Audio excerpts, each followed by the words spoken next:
All right, and we're hot. I think finally, kind of, sort of. Hello, everyone. Welcome to Shiftless. Trying things with some new technology today. Try it out with the boys before we start bringing on guests. But hopefully, when we get some guests, this might be a more appropriate way to do things. And as long as I don't throw my hardware all over the concrete, things might be okay. So today we have with us Chef Brad Green. Say hello to the audience, Brad. What's going on? There it is. There it is. And we have another guest. Can you say hello, sir? Hello, sir. And keep talking till that camera comes over. Keep talking till the camera comes over. It's great to see you guys. I'm here. Oh, there he is. DJ Calla. All right. So this will take a little bit of getting used to. So this is going to be more conversational than usual. It won't be the professional studio environment that we are accustomed to. Yeah.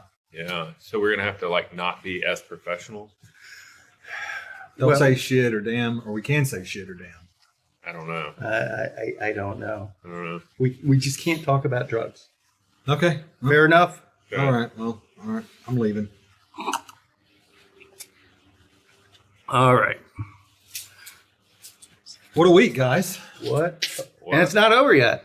Oh, that's true. Yeah, we still have people out there. Today's my son's birthday. Happy birthday, Gage. 22 years old. Happy birthday, Gage. Yeah. Just a matter of fact. October's just full of birthdays. Yeah. I know so many people with birthdays in October for whatever reason. It's a good month. Yeah. My mom and my son's birthday is in October. Very nice. Yeah, very nice. So I guess, Jens, you're alluding to Rat Week is technically still in process. We have one rider still out that went out on the ITT, Matt Golson. Is he rolling yet this morning? Did you notice? Yeah, it looks like it. Yeah. Okay. He's right outside of Bard. All right.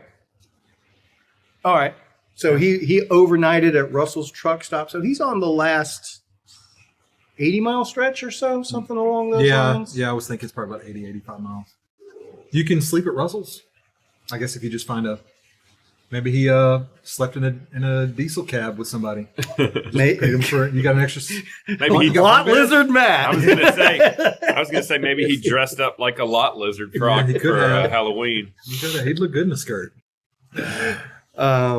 Well, I mean, there's all sorts of stuff at Russell's truck stop. Okay. I know Dana slept in the chapel for a couple hours on his FKT attempt. Okay. Or not attempt, his FKT run. That place is so big, I didn't even realize there was a chapel. Well, there's museums, there's chapels. It was kind of a Buc-ee's diner. before there was a Buc-ee's. In a way. It's not as big, but it's not as big as a Buc-ee's, but it's definitely bigger than any other non-Buc-ee's gas station / truck stop. I am a fan of Russell's truck stop myself. Yeah. So Matt Golson is chugging away. So this will be Saturday, Sunday, Monday, Tuesday. Today's Wednesday. So 9? So no, it's what's 7 plus 5? 12. 12. Wow. Day 12, I believe, is the way it works. So fingers crossed. Hopefully everything's working out for him. We don't want to be premature here, but it looks like he's on course to finish. He did get his first dose of the Red Roads this time around. He said this was either his fifth. I think this is his fifth attempt, or he attempted it 5 times before, and this is but this was the first time he made it to the Red Roads. Open heart surgery, not too terribly long ago. I guess he had like a 98% blockage. Had the stent put in, and that's I think that's why he didn't make it last time. Yeah. So and then the run from Russell's truck stop to San Juan, like jogging, running for an extended period of time. That's the longest stretch. That's the 64-mile stretch. That is the longest portion of the rat without in between amenity. The supply. Yeah. Okay. Thankfully, though, I'm sure look at the temps here. I'm sure it's nice and cool. So, it's 50 degrees in Tucumcari right now. So, you don't have to pack 3 liters of water like it would be a 90-degree day. So that's good. Barely 60 here. Yeah, it's nice here. Yeah. How are we gonna have all these mosquitoes though? I guess because you have a get pool back here. No, Are those mosquitoes or are they some other bug? I'm pretty sure it's a mosquito. I don't know. They haven't been swarming me. That's all I know. Same. But they're all over the place out there. I thought it'd be too cool for mosquitoes, but I don't know. Oh, now they're starting to come in. Yeah. Now they're starting to come in. And evidently we're going to get a good bit of rain this week. Yeah, it looks Weekend. like Friday we're supposed to get an inch and a half. Oh, yeah. Which wouldn't suck. We need it. And all day Saturday. We need All it. day Saturday? That's what it's showing right now.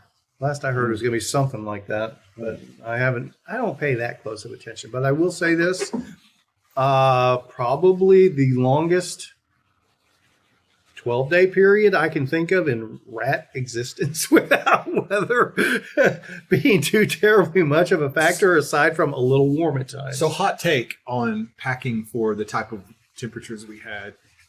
It was a lot less, I don't want to say stressful, but I had a little bit of, not concern, but what would be a word between stressful and not stressful? Like I wasn't stressed, but it was an element of concern to where I was, it was predicted to be so consistent. Mm-hmm.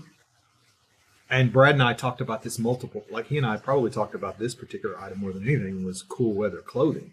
Because I even talked to you guys, like I didn't even want to bring my sleeping bag. I thought, well, maybe I'll just bring my liner or just a sleeping bag and not the liner. But that one off chance that the cold front comes through or you get rain, you want to have it in your kit. But yet it was literally the same thing every day, every morning. It got progressively cooler as I got further west. Like it was almost like every day the high was like a degree or two less. The humidity was a little less. That first day was a little, I think it was the second day was pretty steamy. Yeah. But then from a temperature wise, the day that I went through Arrowhead was definitely the hardest day because my average speed was identical to the tailwind. So even though it was only 86, 88 degrees outside, it felt like 106. Oh, that was the day you said hottest 86 degrees ever. Yeah.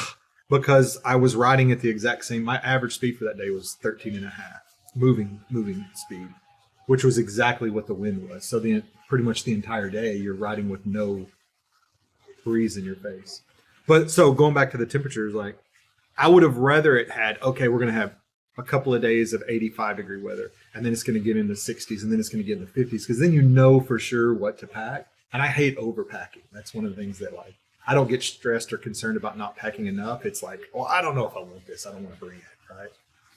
Ultimately, I brought a pair of long johns, top and bottom, that I thought I would need maybe at night to sleep in. And I didn't need that at night because I would get, you're out in the sun all day long. You get into air conditioning, your body starts to rapidly cool. But yeah, that was the thing. It was crazy. Like the weather was almost perfect. Need I say? I mean, if the highs were 75 during the day, that would be great. That would technically be perfect, but to string that many days together, is it worth giving up 15 degrees, and without it being overly cold in the dark as well. Yeah. So probably the fairest compromise across the board, which we'll touch on it in a bit. I mean, obviously that contributed tremendously to Justin's run. That said, we need to bring the audience up to speed on Caleb's run.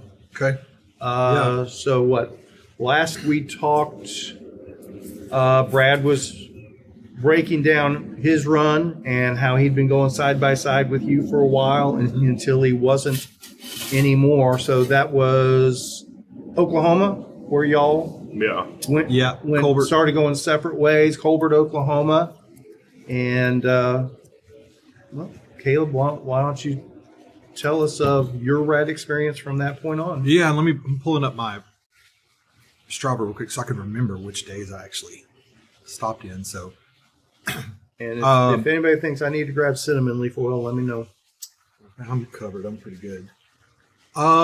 Yeah, so Brad and I had made an agreement that if either one of us couldn't carry on for whatever reason, to that other person to carry on, keep going. So once we got him kind of settled at the Valero in Colbert, I went ahead and pushed forward, and I made it to Lindsay that night. Stayed at the Lindsay Inn. I ended up with what was that day? Oh, that day was only 119. So yeah, I came out of Colbert, kept running through, went through Denison and then Gainesville, right? Mm-hmm. Denison, Whitesboro, Pottsboro. So had a good night's rest in Lindsay. Got in a little bit late. Ended up having a incredible hamburger at the Dieter Brown's. Dieter Brothers? Dieter Brothers, yeah. Dieter Brothers? Dieter. I call it Dieter. It's definitely not Dieter. It's not dieting food. That's for so Dieter Brothers has a good burger. Huh? After the day I had, yeah. Okay. Yeah, I would say have never had Dieter Plus, Brothers. they were super nice. So that's a plus too. That's always. They were very, very nice. They were very, you walk in and the bar is right there. You walk in and there's literally 3 feet, and the bar is right in front of the front door. And so he was, Mr. Dieter or whoever it is that owns it, he was there and immediately wanted to know what I was up to, because I came in filthy and with a bicycle helmet on and all that other stuff. So, yeah, had a good night's rest. Got up the next morning. That day was pretty uneventful, but it was a big push. That was Lindsay to Electra. So real quick before I forget, what's your opinion of the Lindsay Inn? I've never stayed there. Oh, if I had 3 thumbs, I would put 3 thumbs up. Okay. Yeah, clean rooms. The reviews on, because I booked it probably, I don't remember if I booked it beforehand, maybe on one of my stops at a gas station, or maybe I just rolled. I think I just rolled in. But the reviews were mixed. But some people's reviews, it depends on how bougie people are and what their expectations.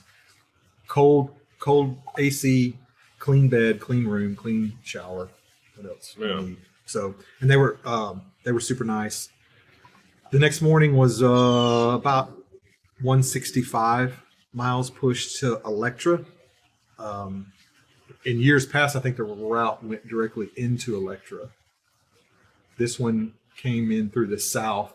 So I had only a 3.5-4 mile deviation from the route on 1811, which was, I guess, and I mentioned this to y'all, but I in joking, but maybe it's true, but these small towns in West Texas that have a lot of oil field business and industry out there, I guess that's how they have such nice paved roads.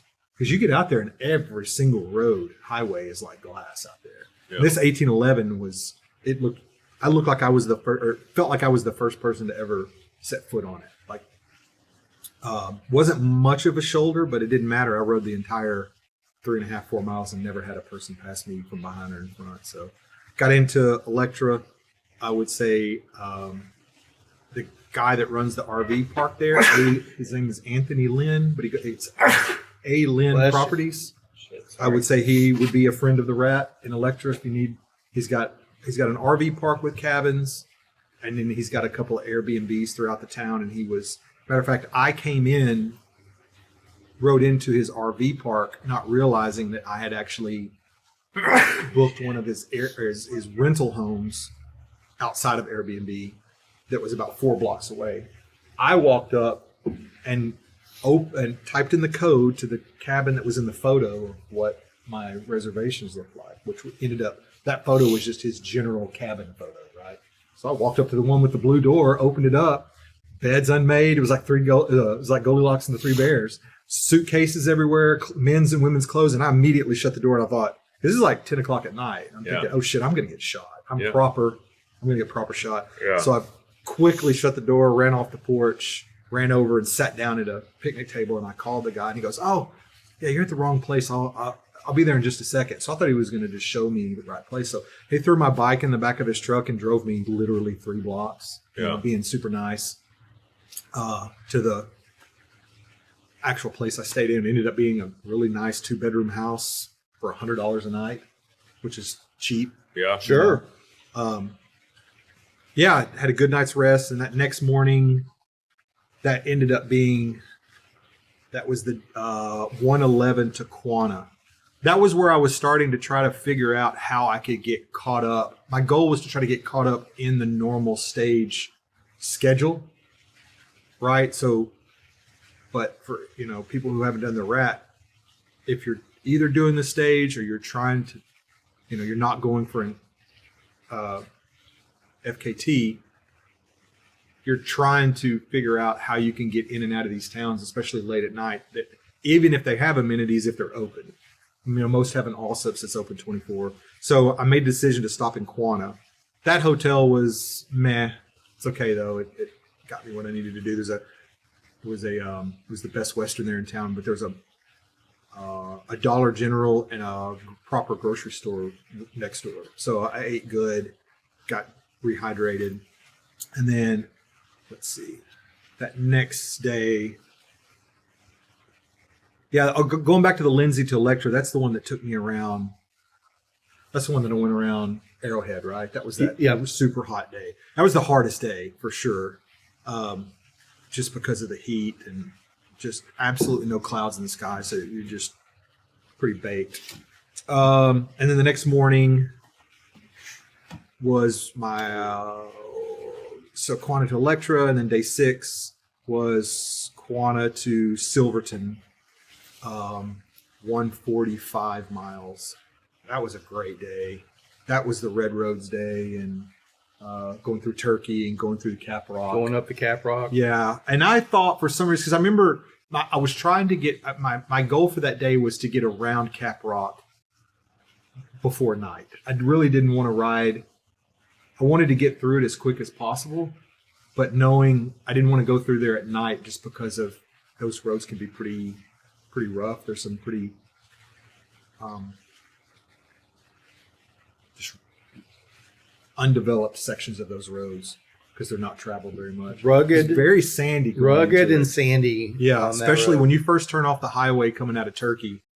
It was a sandbox. And matter of fact, I could tell the difference between like Sedge or Doug's shoes compared to Justin's.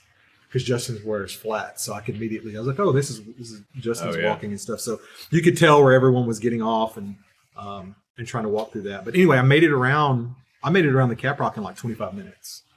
So I was by the time I got out and got on the highway, the sun was just now kind of set, which means I had to climb the wall at night, and so I was a little concerned about traffic because there's not much.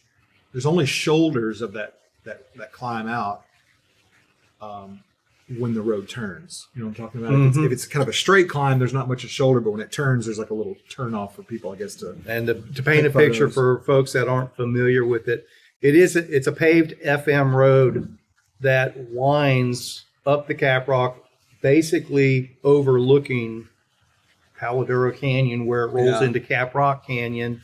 And amazing views in the daylight, but it is a winding mountainous road, for lack of a better term. Correct? Yeah, it is. And it's trying to look at I don't have right with GPS, but it's what?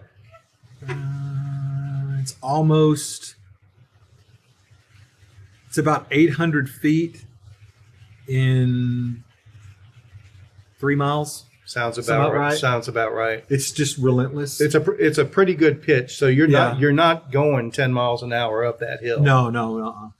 And there's turn after turn after turn. You keep thinking, oh, there's the top, and you get to the top, and it's a turn to the left and then a turn to the right. But then here's the crazy thing: is once you've climbed that, then there's a straight as an arrow, flat as a board, 10-mile stretch into Silverton, and it is.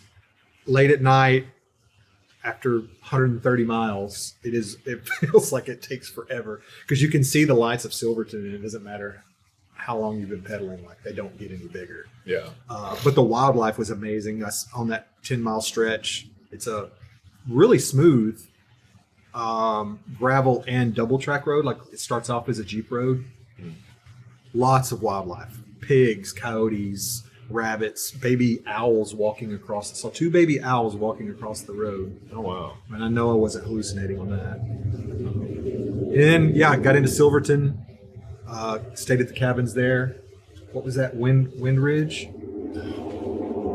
Silver Winds? Something like that. Something yeah. like that. Now, those cabins are great if you have multiple people, because I think that one cabin, which was probably smaller than my hotel room in Lindsay, 1, 2, 3, 4, 5. You could have slept 5 to 6 people in that one little small cabin, because it had 2 queen beds and one double or twin. I mean, and then the next morning, my dinner that night was not that great because there was no more hot food at Allsup's. I think for dinner I had a Rice Krispie treat and I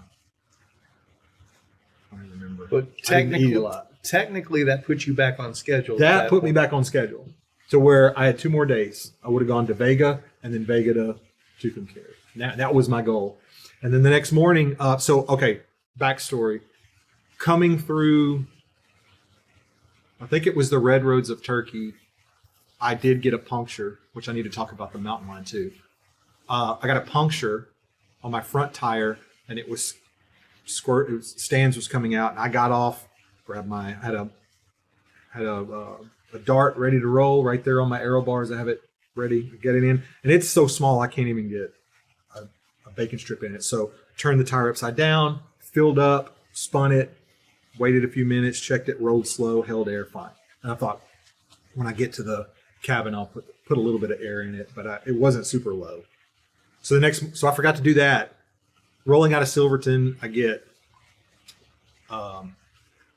right in between Silverton and Tulia, and I'm on the pavement, getting that big climb out of it goes back down into the upper end of the canyon. Mm-hmm.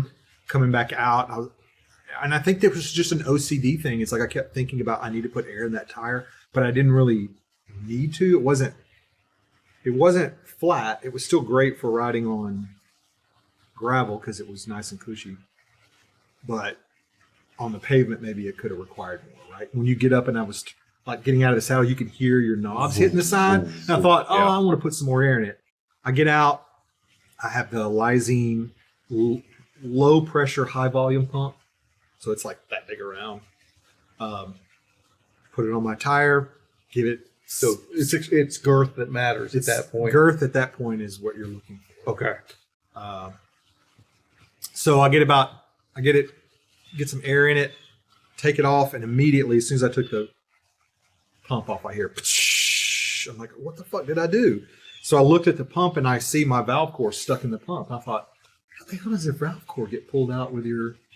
I'm more concerned with getting the valve core out of my pump, not even realizing what the bigger problem is. So I get the valve core. I have to take my pump apart. Actually, I have to unscrew the cap, take the gasket out, and work it out.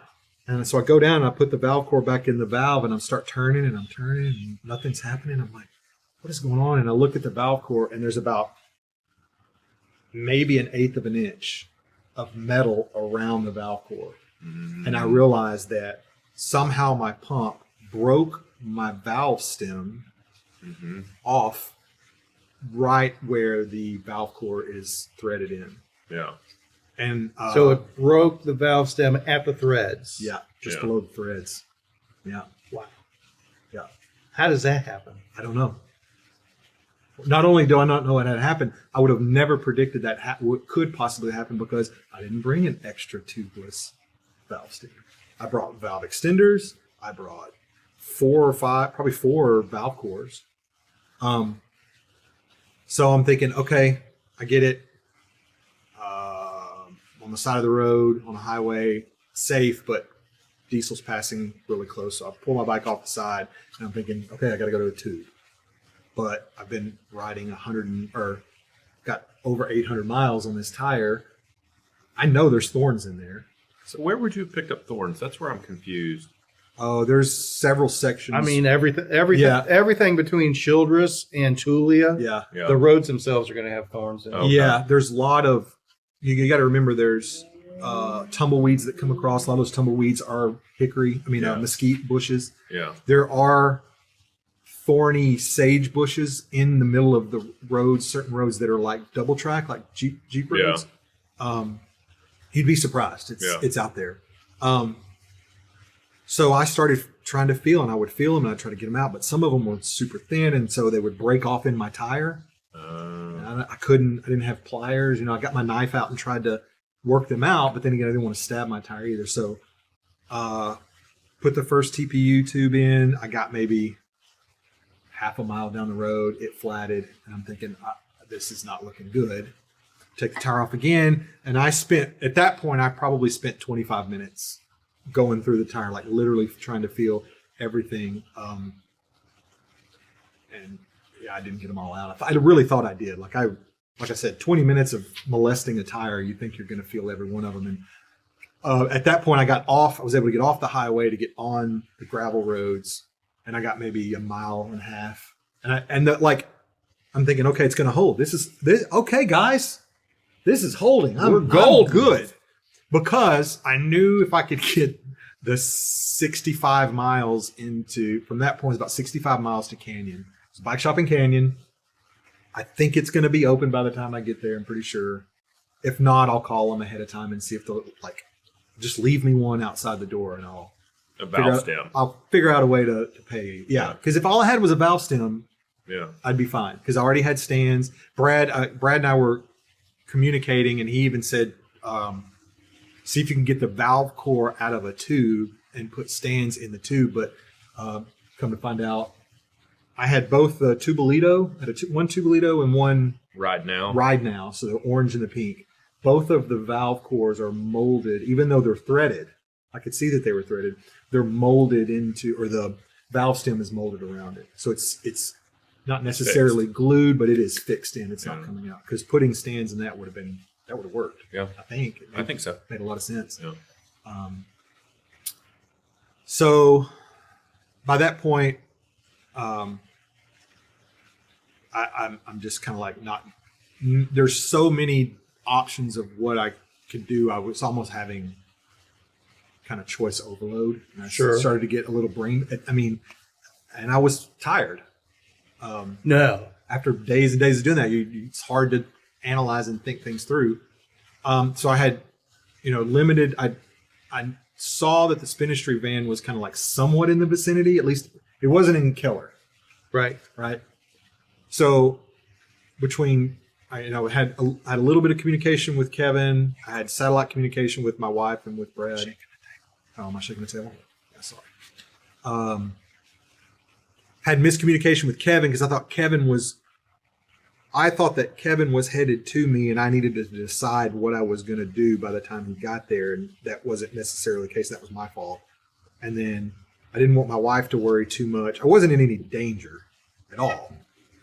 Matter of fact, I'll send you a photo of where I pulled my Tyvek sleeve out under a tree and took about a 10-minute nap just trying to figure out what I was going to do. And then Brad, you tell me if I got the story wrong, but Brad looked on the map, and McKenzie Lake was just south of where I was. And McKenzie Lake is water supply for Silverton and Canyon and some of the Tulia, probably some of the surrounding areas. And because it was a municipal water supply, it had an engineer on site. But that engineer is also the local law enforcement. So Brad called them and said, hey, we got a stranded cyclist that may need some help. Because at that point, I would have had a 15-mile walk to Tulia or a 15-mile walk back to Silverton. And either way, I didn't want to walk on a highway. But to be fair, what I called them for was to see, because in my understanding, Kevin was going to go to Tucumcari and do all of the pageantry there. And then when that wound down, he was going to make his way to you. And so I was going to try to get you some reprieve. And Lake McKenzie was like, it looked like it was 3 or 4 miles from where you were. And they had a marina, which made me think, hey, they may have food and water and some shelter. Yeah. And so I called them just to verify before I said, hey, just go here. I called them and was like, hey, is there somewhere he can hunker down for a little bit? Because we don't have anybody that can get to him for at least a couple of hours. And do you have water available and any kind of food? And she's like, oh, yeah. And she was like super helpful. Yeah. And she goes, actually, let me check. I think the guy's name was Mike. Yeah. And she goes, let me check with Mike. Mike may be able to go swoop him up so he doesn't have to walk all the way. And I go, that would be amazing. And so I didn't want to upset you, and you were in very spotty coverage. So I had sent you a text and said, hey, it seems like there's somebody that can come pick you up. Is that cool? Yeah. Because I didn't want them to show up and you'd be pissed off and be like, I don't need picking up, I don't need rescuing, whatever. Sure. So I was trying to make sure that was cool. But she had said, let me check with him and I'll call you back. Well, I didn't hear back from you. And she calls me back and she goes, he's already left. He's on his way. Yeah. Like, she's thinking time is of the essence, you know? And I'm like, oh, I hope this is good with Caleb. And then so it went radio silence for about 30 minutes or something. And I was the funny thing is I never got a text or a message from you about, no, I don't think I ever got a message about the guy on his way. So at that point, when I realized, when it dawned on me, okay, Kevin, they're headed to Tucumcari. Mm-hmm. My best bet is to walk back to the highway and try to hitch a ride. Yeah.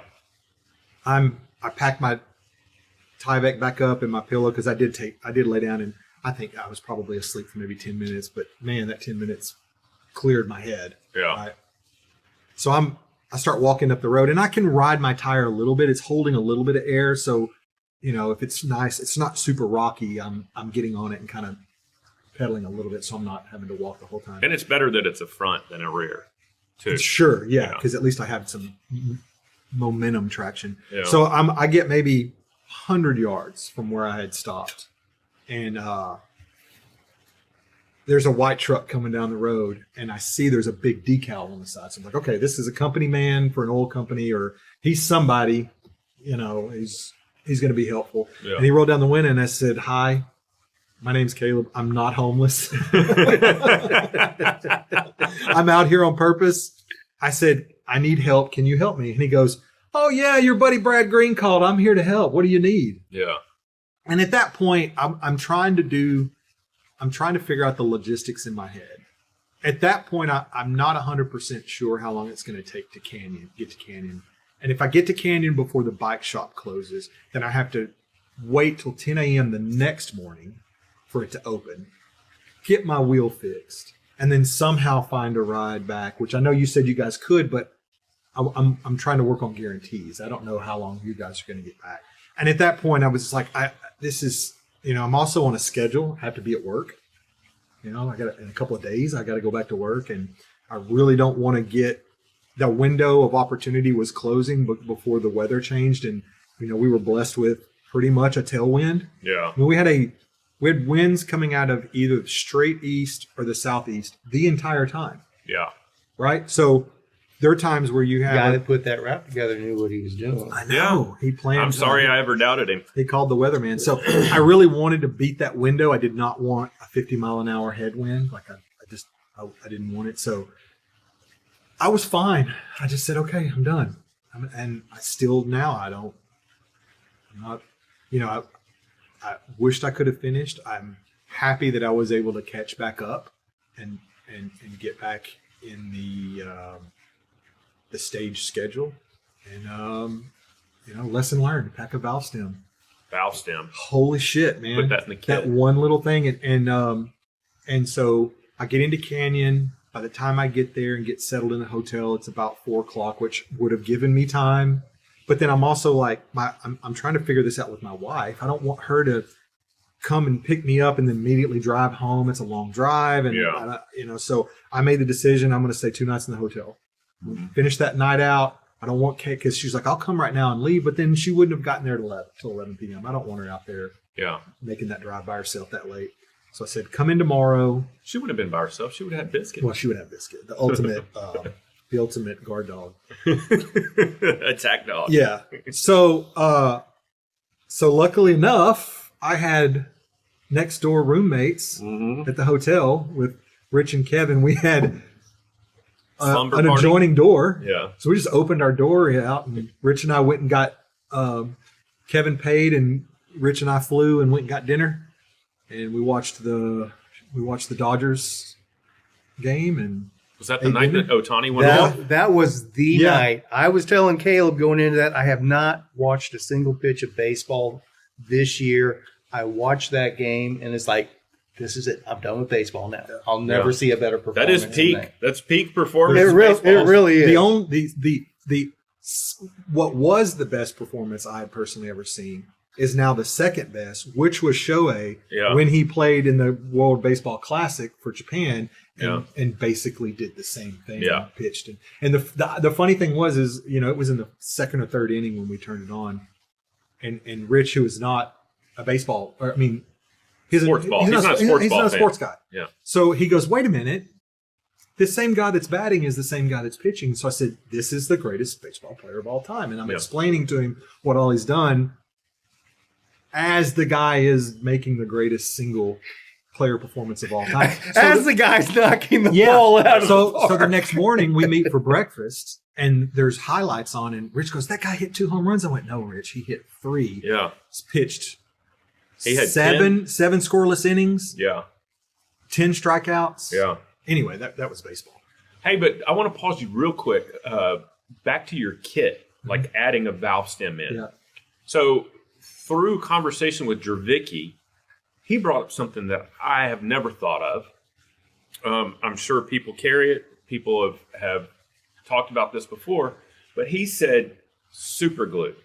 And I was like, I never would have thought about that because Fairly common, yes. yes. So when you said, because I think in part of our conversation, you said that, and I still don't understand this, but you said that the hole was too small for you to put a plug in.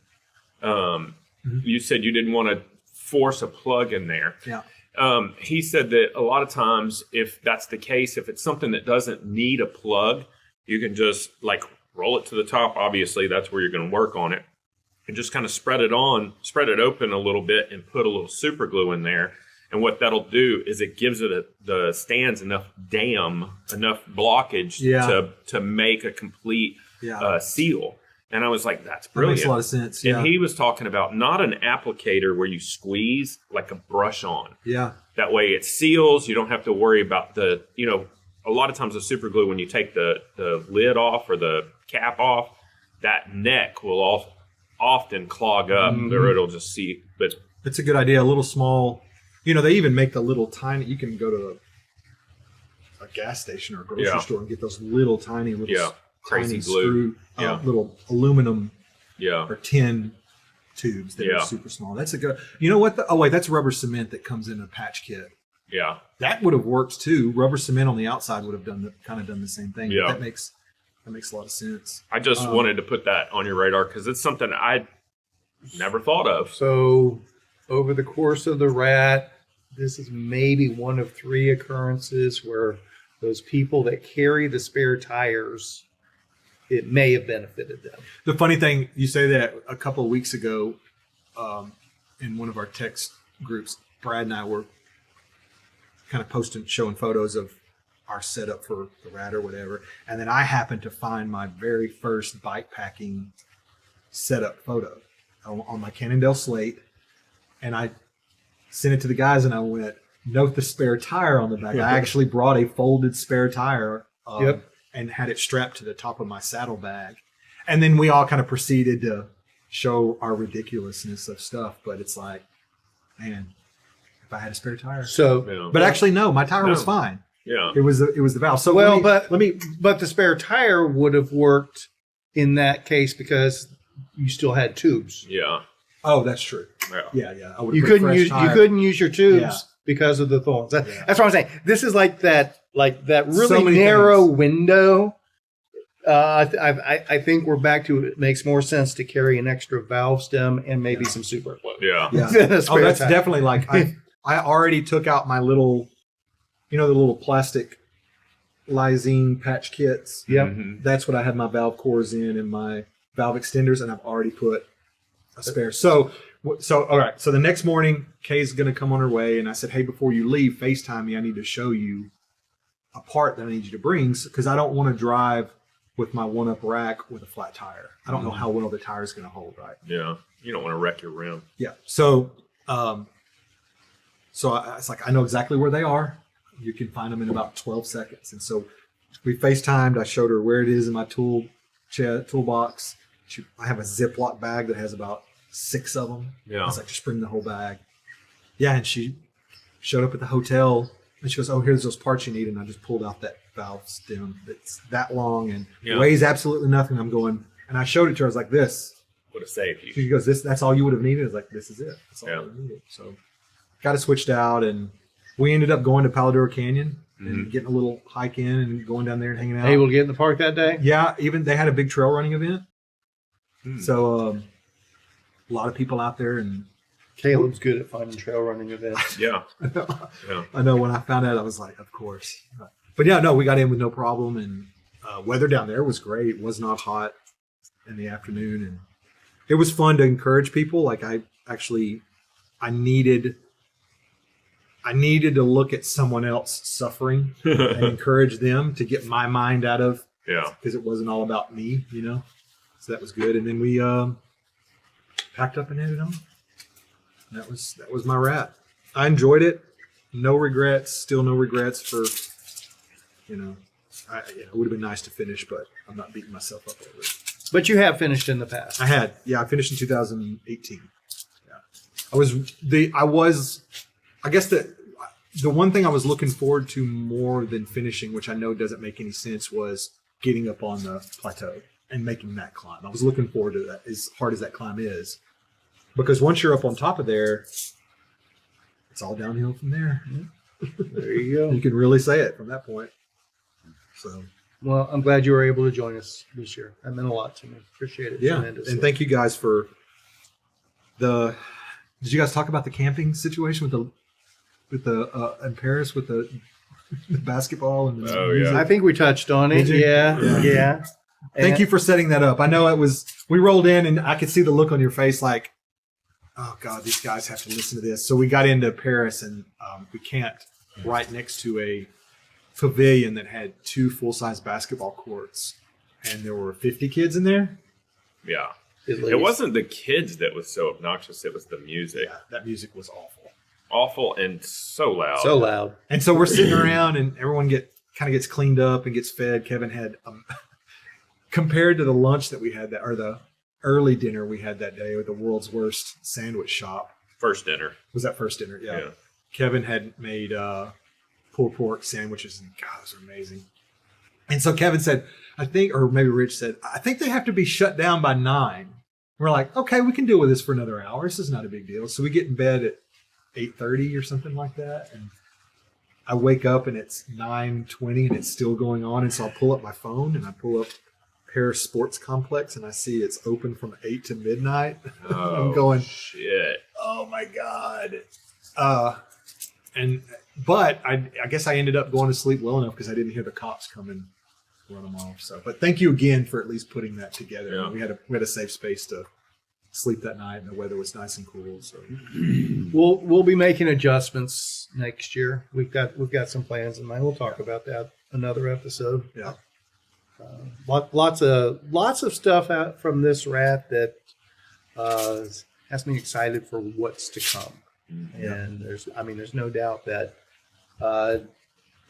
Mr. Justin Carey's new FKT record is probably going to set up some interesting stuff going forward. For those that don't know, previous record by Dana Birch in, I think, 2018 was 131 hours ish, 5 days and 10 to 11 hours, something like that. Justin Carey set a new record of 96 hours and 21 minutes, which is 4 days and 21 minutes to go 1,000 miles. I still can't even process that. It's crazy. Not advisable, almost.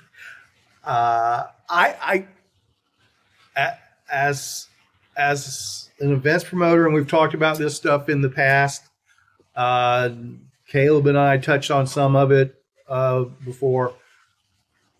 The approach he took, I would not recommend, but I think the approach he took, Justin would not recommend at this point as well, from some of the stuff I've seen him say. But we will most assuredly have him on to share all of those details.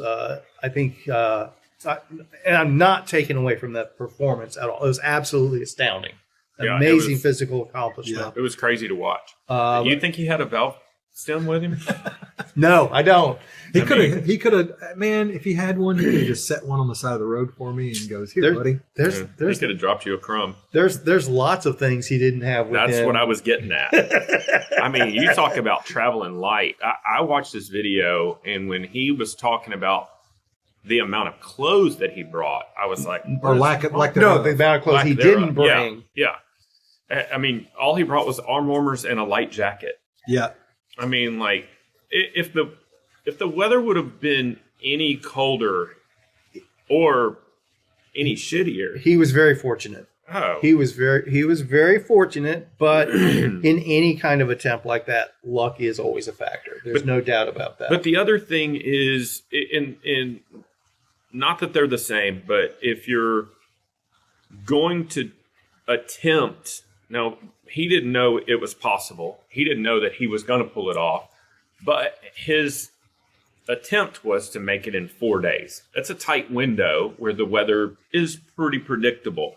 As far as the comparison to like Matt Golson yeah, has been out there for 12 days. 12 days. That's a much longer window where for things shit to go for sideways. shit to go sideways. So theoretically, you could say, okay, I'm going to start on this day. I'm going to finish on this day. And it's a lot more, Agreed. likely. Yeah. I mean, so I guess it's somewhat calculated, but at the same rate, it seems like he threw a lot of caution to the wind and just said, you know what, we'll just figure it out. We'll make it happen. And he just, I mean, did he tell you how much, if at all, he slept? He talks about it in his video that he posted. To be honest with you, when I tried to talk to him, he wasn't making any sense. I don't understand why.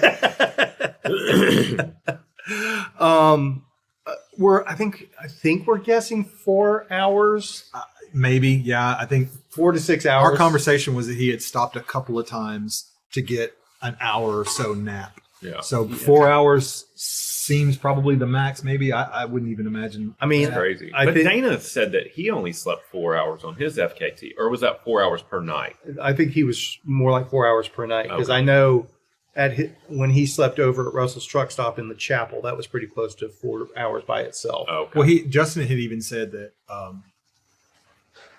one night, even if he wanted to sleep, but he couldn't because he got too cold and kept Yeah. waking up. And he said the only way to stay warm was to get back on his bike and keep pedaling. Yeah. I know in his video he said on the third night into the fourth day he was planning on not sleeping, just slowing down so he could stay warm. And I was like, wow. Yeah, the only 2 times I saw him still for any extended period was, I think we were both looking at the map then in Clarksville, where he was next to that pizza joint or whatever. It looked like maybe he was in a little park thing. Remind or me where something. Clarksville is. I don't even remember where Clarksville is. That's the town where you start to get onto the net section into Paris. Yeah, remember we went Yeah. across that pedestrian Yes, bridge? that's Clarksville. Yeah. We stopped at the Dollar General there, right? No. Brad said y'all didn't stop in Clarksville. No. We stopped at the very edge of Clarksville on the Oh, that was Blossom that y'all stopped in the Dollar Yeah. General or whatever. Yeah, Okay. so it went Clarksville, Detroit, Blossom, Oh, yeah. and then Paris. That's right. We stopped at the very edge of Clarksville right before we got onto net. I mean, you could see the start of the net right there. Mhm. We stopped for something. I can't remember. You wanted to do something, maybe eat something. I can't remember. Yeah. But the other thing with Justin Carey, 0 solid food consumed. Am I correct? Yeah, he said he ate a couple of bags of corn nuts. So. Oh yeah, that's right. Corn nuts. Oh, over here, camera. So we'll pitch Justin's Fuel, Simple Cycling Nutrition. I want to see this. .com.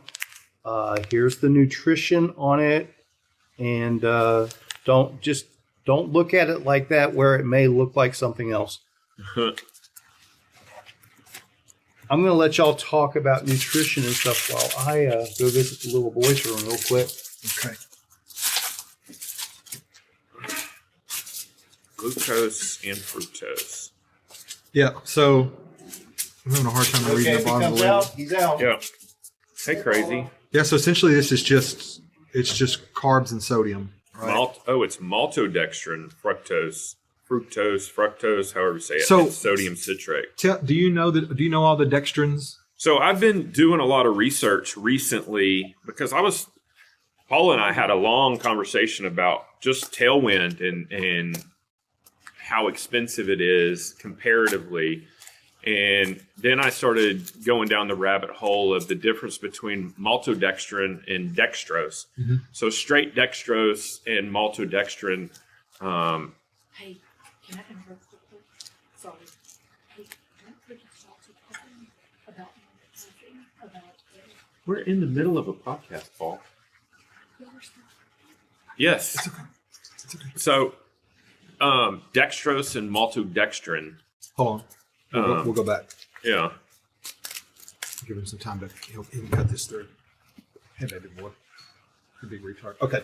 So I don't know the differences between the different dextrins. Between maltose and glucose and all that other stuff. One of them is derived. So dextrose, man, I'm trying to remember now. But effectively, I think maltodextrin is the one that's a long burn. So it's a multi-chain, and then dextrose is a simple chain, if I'm remembering correctly. And so the maltodextrin, from what I remember, can be a little bit harder on the gut versus dextrose. Yeah. And so what I was thinking is a combination of maltodextrin and dextrose would probably be a good play. I mean, and just for simple thought process, you can buy a 50-pound bag of dextrose for like $100, and it's gram for gram carbs. Yeah. So 25 grams is 25 carbs, essentially. So this is interesting, though. So I'd love to. Do you have a bag of Tailwind? Yeah. Hey, Boo Boo. Would you bring me a bag of Tailwind, please? Yes. I just want to compare it because this looks like 2 serving. This is like 4 scoops of Tailwind, which would equal 400 calories. Yeah. But this is but Justin's is 1 serving at 400 calories. So I don't. But he fuels differently. We've talked about this before, where I think in his bladder, in his hydration pack, I think he does straight water, and then he does a concentrate in his bottles, if I'm correct in remembering, unless he's changed how he fuels. I'm under the impression he's changed up, but I'm not positive of that. Yeah. We'll let him definitely fill us in on that level of detail. I went back and listened to episode 44, which was the first time we had, and it was literally titled The Unconventional Justin Carey. Mm-hmm. And it was super interesting to put some perspective on his most recent performance and hear kind of what was the formation of Justin Carey. Like, he was just jumping into bigger stuff. Definitely an evolution involved. And so I have not listened to the second podcast we had him on, but it's on my to-do list while I'm prepping over the next couple of days, because it was super interesting, because he was talking about, at that point, he was talking about toying with making his own nutrition and fueling and some of the bigger stuff he was doing. And I think at the time he had done the 200 Denton FKT attempt, I think twice. And we were talking about Leadville and a couple other things. And I even said, do you want to do Tour Divide, and do you want to do Race Across Texas? And he was like, yes, I definitely do. And it was just interesting kind of going back and seeing that or hearing that. So that was episode 44. Yep. Okay. So comparing, ingredients and percentages and measurements between Tailwind and Justin's Simple Cycling Nutrition. There's nothing in here that's the same. Right? How so? Okay, so unless these have common names or 2 different ways to say the same thing, this has Justin's has maltodextrin, fructose, sodium citrate. Yeah, that's period. The main ingredients in Tailwind is dextrose, which is not maltodextrin. Right. It's different. Cane sugar. Now That's the same as fructose. Yeah. cane sugar. Okay, so And dextrose and maltodextrose are essentially the same thing as well. No. Okay, so they do. So Okay. I missed this one. They do both Okay. have sodium citrate. Now, I apologize. No. I'm not. So, no, please do correct me. So, what is the difference between the two? We were just talking about that, and I'm going to pull it up just so I'm not speaking out of turn here. Sure. No, One of them is. Here we go. Okay, this is what I was saying. So, and this will make way more sense. Dextrose and maltodextrin are both carbohydrates used as food additives and nutritional supplements. Here are the key differences between them. Dextrose is a simple sugar, a monosaccharide, right? okay. Consisting of one glucose molecule. Maltodextrin is a complex carbohydrate, a polysaccharide made up of multiple glucose molecules linked together. And so what that means is a complex carbohydrate or is a long burn item. Mm-hmm. Longer. So it's not. So if you think about gas versus kerosene, gas is flammable. Kerosene it burns. So dextrose is available immediately. When you take it in, it's instant energy. Maltodextrin is like a long burn, slow burn kind of.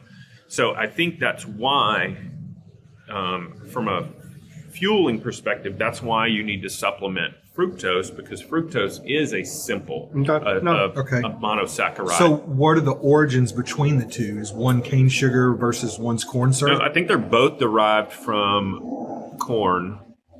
Let me see.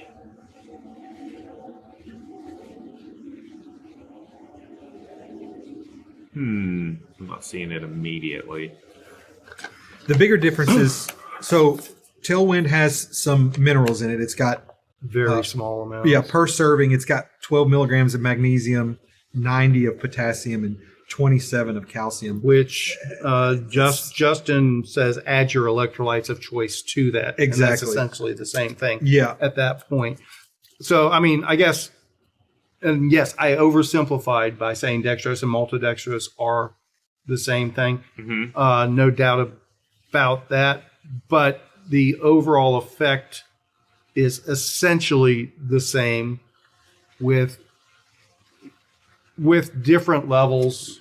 The chemicals of the dextrose and the maltodextrose, the body processes it all. Essentially the same thing, but with the longer burn, like what you're talking about. Usually in other drink mixes, they will have other items in there that contribute to that slow burn capability as well. It balances out in the end. It's all essentially the same idea. Yeah. It's different ratios of this versus that, and I'm not criticizing one or the other. It's still the carbs per hour approach. Sure. To things. Sure. And whether you need to refuel that carbs per hour every 15 minutes, 10 minutes, 30 minutes, 60 minutes, or whatever, that's going to depend on the mix that you're using and those. The maltodextrose is not going to be a true slow burn carbohydrate that lasts for 6 hours like oatmeal or something like that. Right. But instead of maybe burning up in 15 minutes like a candy bar, it makes it 40 minutes sort of thing. So pound for pound, scoop for scoop, however you want to call it. So remember, They're the same calories, scoop for scoop, right? Yes. Tailwind is their serving size is one of their scoops, which is 27 grams. It's 100 calories. Justin's, this is interesting. I would love to know what it's weird that Tailwind says one serving size is one scoop, but in their directions it says mix 2 to 3 scoops. That doesn't make any sense to me. It's like, that's not a serving with one scoop. So serving is just to define the nutrition breakdown. Yeah. Now, I would not like 2 to 3, or definitely 3 scoops of this in a bottle. That's just too sweet for Tailwind. It's too sweet. It's too sugary. Like, your mouth gets sticky. Justin has no flavoring in it. right? Tailwind has flavoring in it. But one thing that Justin's does have that is significantly more is sodium.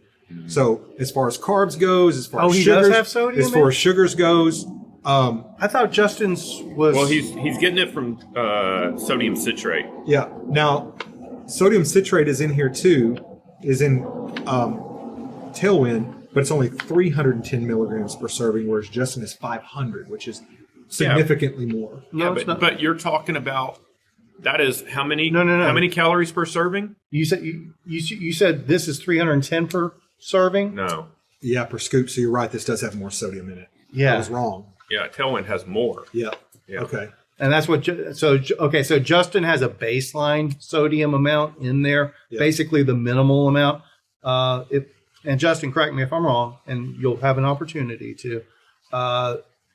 And definitely the electrolyte and sodium is going to be very unique from rider to rider, athlete to athlete. Yeah. Everybody has different sodium needs. Yeah. And so I guess he's providing a baseline amount.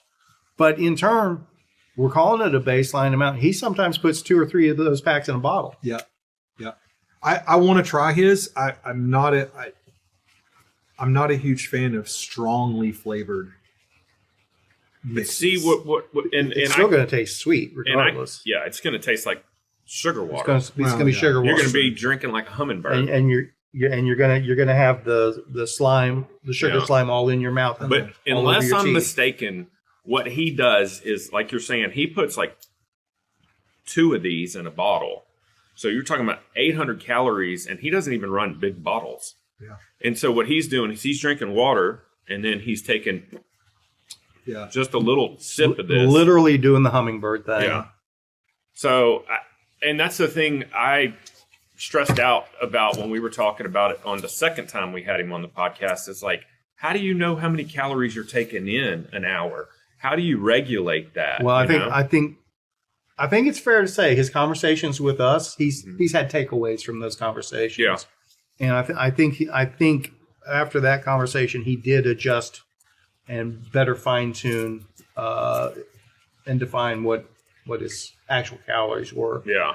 And get into a more prescribed routine is my guess. But again, I may be talking out of my ass. It won't be the first time. Yeah. Nor the last. I did my yearly physical week or 2 before the rat, and my doctor said, "Hey, make sure you update you take in way more sodium than you think you need." Yeah. He goes, "That's going to be your key."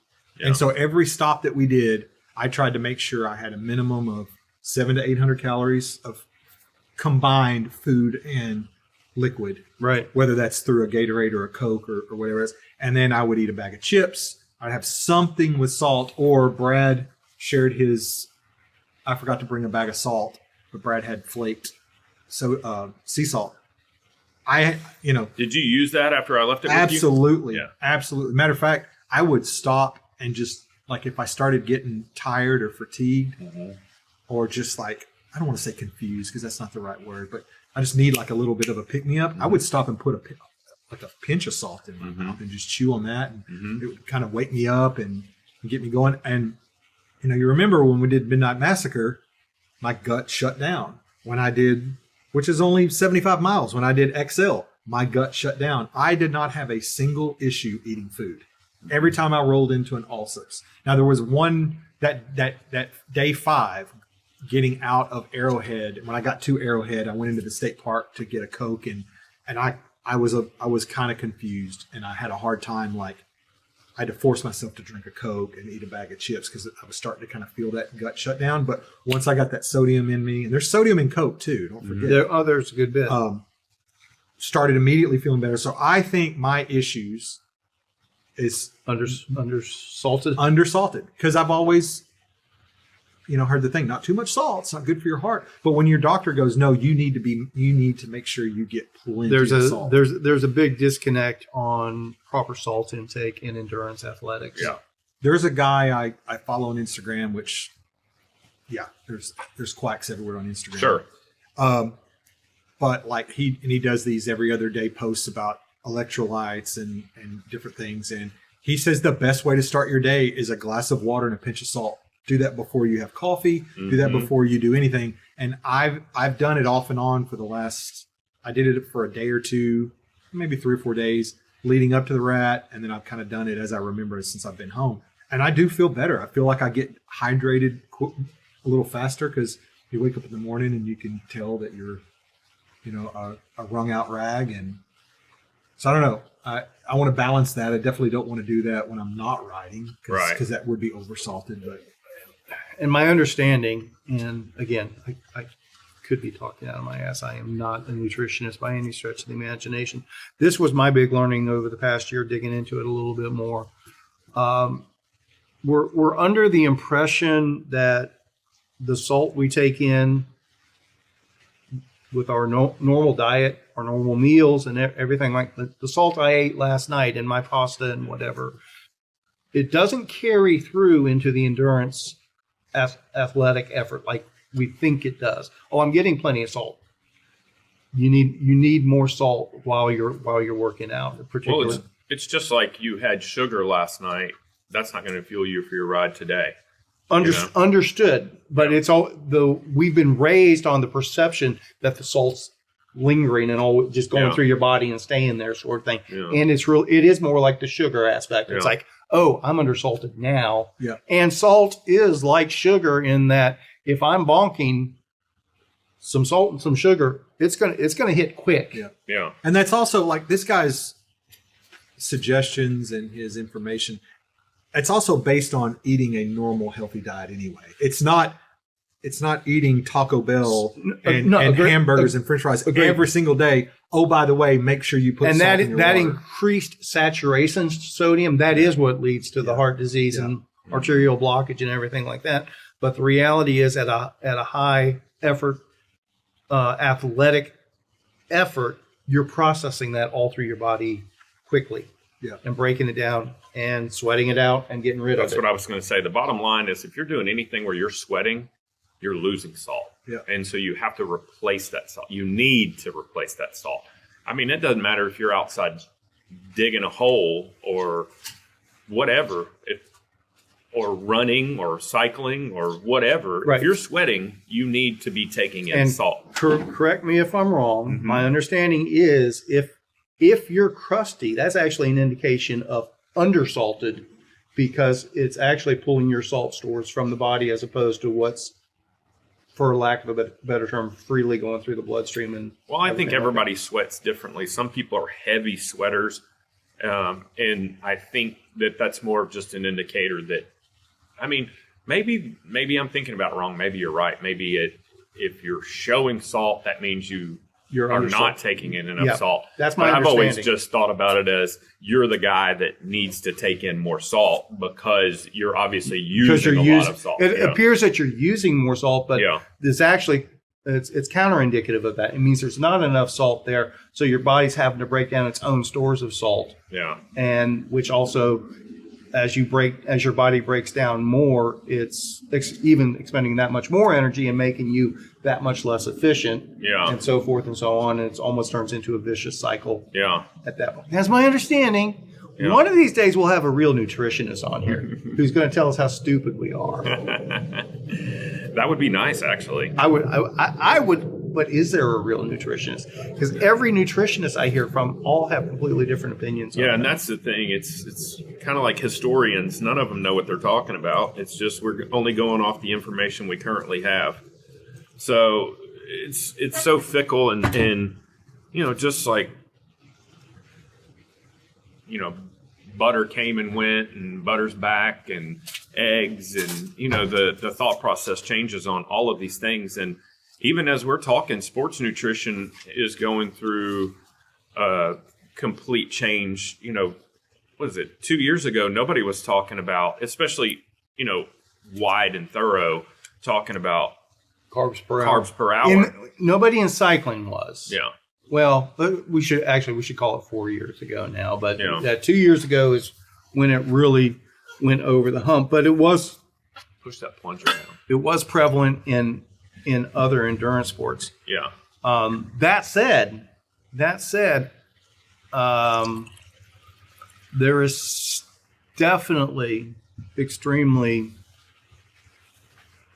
strong debate on how healthy the carbs per hour approach really is. Well, and as you were saying that, I was thinking about, I would be curious to know how much of this Justin took over the course of 1,000 miles. How much of this he ingested, since he barely ate any solid food, and if he had any gut fallout on the end of it, Well, if this is his method, Yeah. this is probably what he did for Mid-South. He was probably testing it when he did the XL. Oh, yeah. Undoubtedly. He's been refining it. Yeah, so I'm sure he's probably, from a but stomach standpoint, it's he's just fine. He's gut trained for it. But hold up, y'all are thinking about this a little differently. Those are 24-hour efforts. You're talking about multi-day. Yeah. You're talking about 96 hours Yeah. you can live off of Taco Bell for a week, but you can't do it for a month. Yeah. You know what I'm saying? Yeah. I don't know what the long-term, like I said, I'm interested to know if he had any major gut issues afterwards or, anything like that. Or on the opposite, if it was really difficult for him to eat solid food after that, because sounds like great questions for when we have them in person. Because I can't imagine that you're keeping your stomach full, because you don't need your stomach full in order to ingest this, because you're taking in small amounts, you're staying hydrated. So I imagine his stomach shrank over the course of 96 hours. And I imagine solid food was very difficult. Well, without getting into detail, but just in the spirit of the conversation and how this stuff works, like by Sunday evening and Monday morning, I started having stomach issues because I was back eating solid food. Yeah. Full. I didn't stop and have a nice juicy hamburger every single night. In fact, there were 2 or 3 nights that in Silverton, my dinner that night was a honey bun, a sleeve of peanut butter crackers, and maybe a bag of chips. Just because I got in late, that side of Electra, I didn't know where the nearest gas station was. I was cooked, so this is what I'm eating tonight, right? Yeah. And you get up the next morning and you stop, and I did get an egg sandwich at the Awesomes down the street. But the point I'm making is Egg sandwich. well, sausage, egg, and cheese, or whatever it was. But multiple days of eating like a trash panda. Yeah. By the time I got done and my body realized, okay, we're kind of back to normal, and I had a breakfast and a dinner and a lunch and all that other stuff. I had some little issues on Monday, which is pretty typical of multi-day kind of thing. So he may. I hope he didn't eat a big ass meal right after that, because it might have hurt him. Yeah. So let's talk about the other 2 competitors that were at the forefront. That was a great show of its own. I mean, it's almost sad that it got overshadowed by Justin Carey's effort, but in my mind, they were 2 different things altogether. Justin was going for the FKT. He didn't go off with the mass start. The real race was between Sedge and Doug, and it seemed like Doug had it licked the whole time. And this is where I wanted to ask you, because I know you have insider information. As I was watching the dots, and 3 or 4 days back from the finish, Doug was getting the hotels, easy to say, 3 hours ahead of Sedge. So he was drilling it, getting there, getting extra sleep, probably fueling and everything else on top of that. And then it looked like, because I was never awake when they took off, but it looked like they were getting up and starting about the same time, and then Doug would just walk off from Sedge, and Sedge was just steady wins the race, kind of. And then on day 6 or 7, when they finished, it looked like Doug went off course. And then when he came back on course, he was going the wrong direction for a short amount of time, and that's where Sedge got ahead. That is 100% correct. Okay. So basically coming down off the Cap Rock into San Hone, it's literally the last dirt road on the whole route. Because it's 20. Once you get on Route 66, it's 26 miles of pavement the whole way. Yeah. To carry. So you come off of the Cap Rock, wind through this cattle ranch double track sand road. It's technically a county road, but barely. And it takes a little curve to the left and catches the highway that goes into San Juan. But there's also a fork that kind of keeps going straight and almost due north.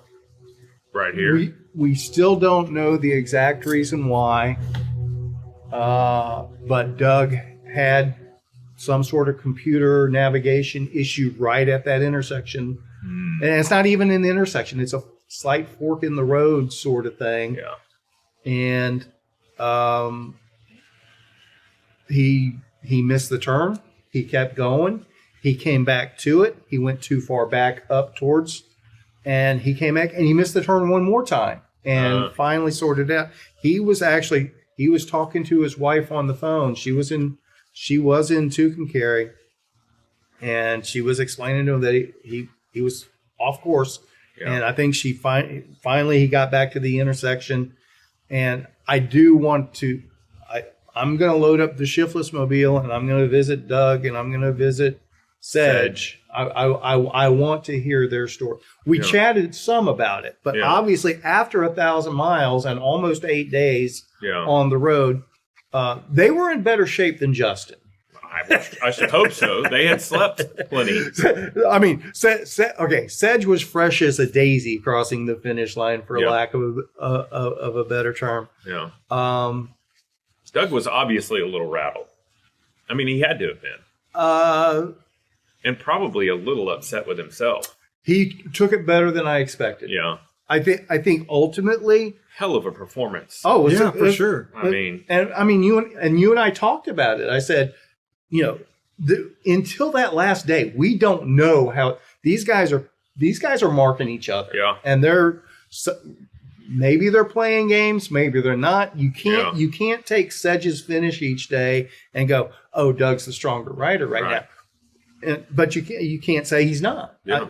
I think Doug's was probably the most steady paced ride I had ever seen across the whole rat. Yeah. And it's like, man, this guy's writing a plan. He looked calculated. It was, and he didn't seem toasted or burnt out. He was ready to be done. Yeah. Understandable. Yeah. But what exactly caused that navigation issue? I don't know exactly what that is at the moment. Did one of the locals take the orange arrow down? For the most part, out of, I didn't get the full 1,000, but of the miles that I rode, the only section that I saw that was a little iffy, but all you had to do was use your brain, was get that section of the net where it shows to go to levitate across the highway. Oh, yeah. And instead, we went down the ramp, the dirt ramp, across the highway, back up. But other than that, the route outside of Detroit. Yeah. There was Detroit never and Blossom. Never had any confusion.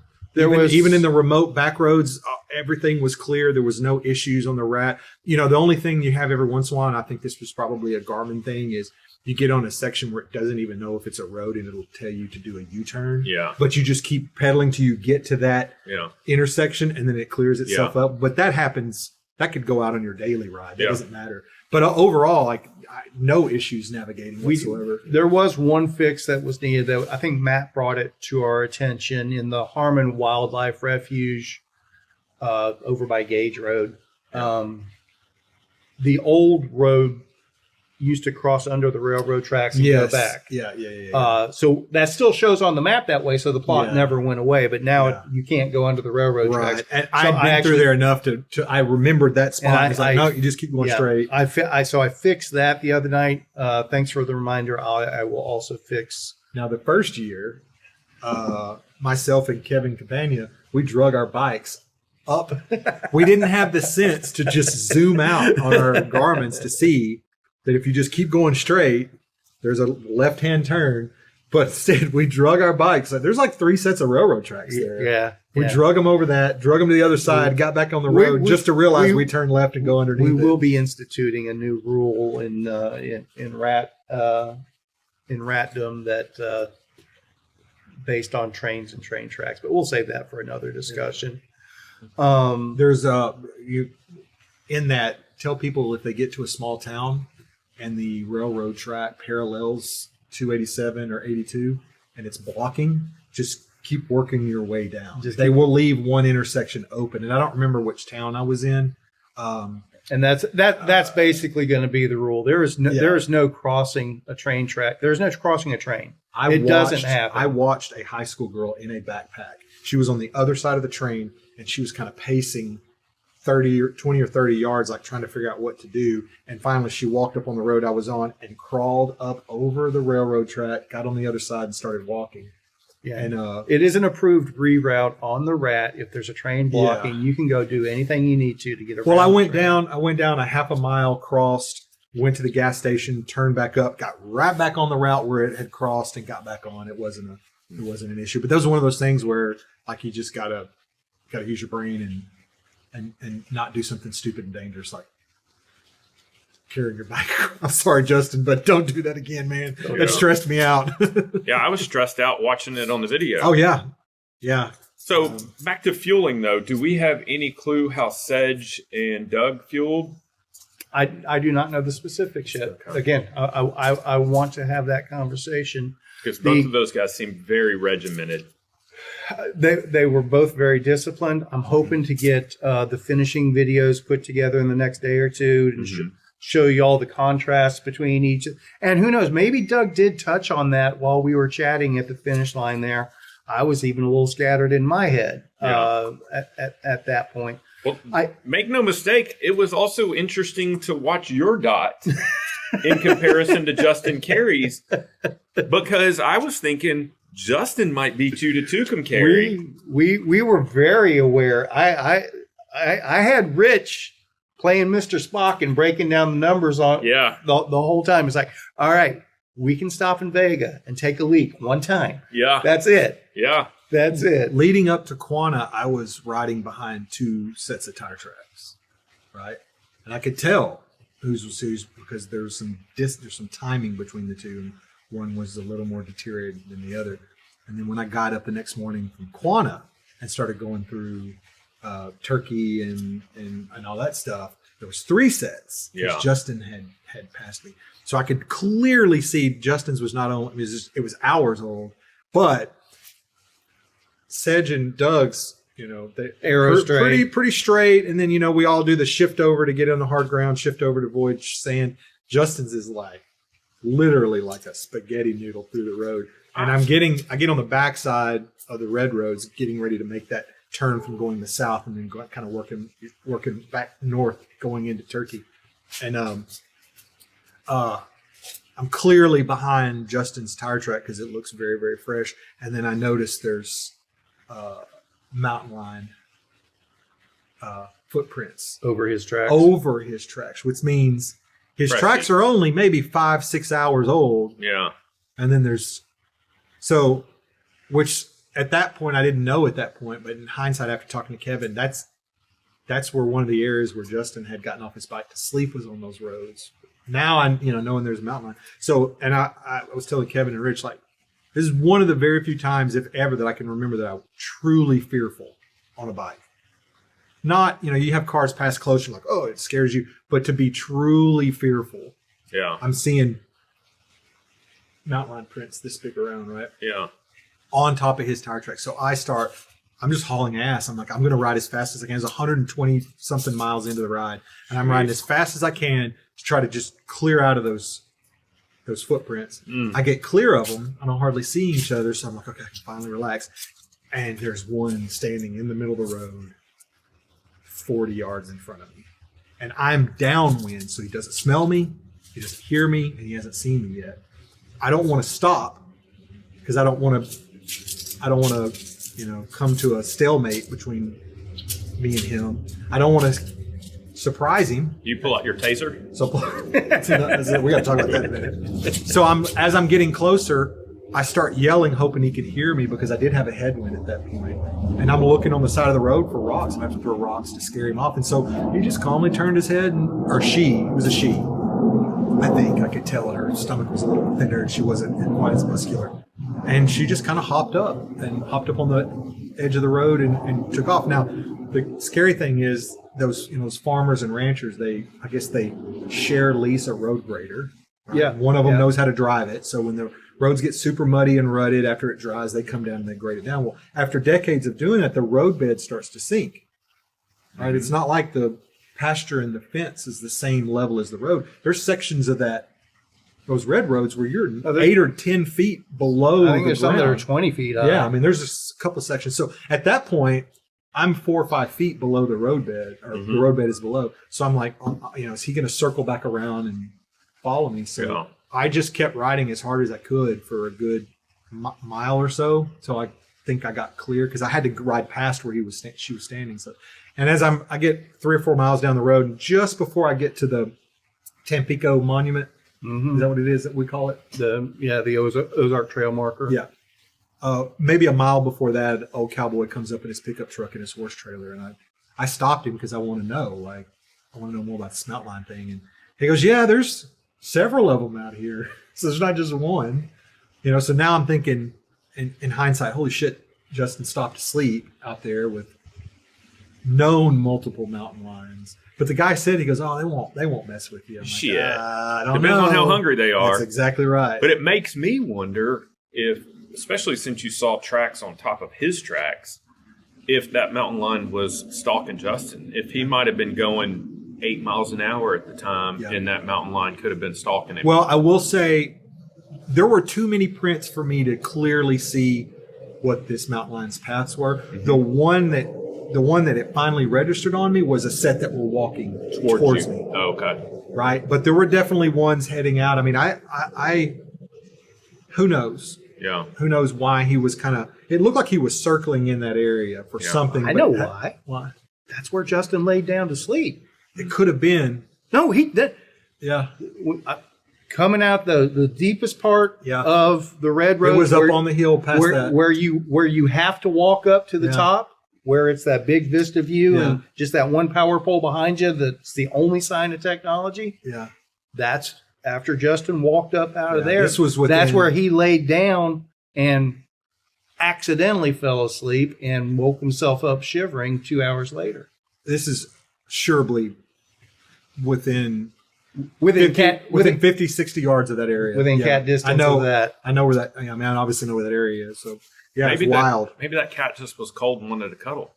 Could maybe be. It was. Or maybe because he didn't have any solid food. Maybe he's like, he was looking for a honey bun. That's too sweet. Like, that's too sweet. Can't do that.